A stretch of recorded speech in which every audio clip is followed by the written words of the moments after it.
తీసుకొని ఎట్లా చేస్తారు అనేది మీకు చూపించడం జరుగుతుంది. అన్న నీకు వాసన చూపిస్తున్నాం వినోద్ భాయ్, ఏం వాసన చెప్పాలి? పెట్రోల్. పెట్రోల్ పెట్రోల్ వాసన వస్తుంది.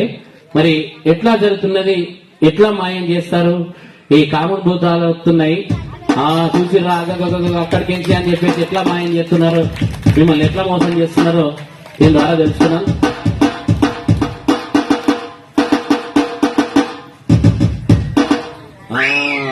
అది అన్నట్టు ముచ్చట.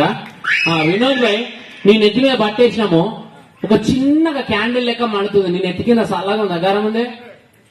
నార్మల్గానే ఉంది, చల్లగానే ఉంది. అదే ఇంతకు ముందు లాగానే ఉంది, అంతేనా? చూసిరా, చిన్న మంట కాదు, పెద్ద వంట వండుకునేంత మంట మండుతుంది, డేక్ష వండుకునేంత. నీకు ఎట్లుంది, సల్లగా ఉంది, అగారం ఉందా? చల్లగానే ఉంది, చల్లగానే ఉంది. చూసిరా, ఎంతసేపు అయినా దీని మీద ఛాయ్ చేసుకోవచ్చు, అన్నం వండుకోకపోతే వాళ్ళని అన్నం వండుకోవచ్చు, ఛాయ్ పెట్టుకో, కూర వండుకో, అది మంటతో ఏముంటది. ఏం చేయాలి, అయిపోయినా మంట అయిపోయినా కొద్దీ గుడి మీద గ్యాస్ ఇచ్చి వేరే దానికి ఏం రారు.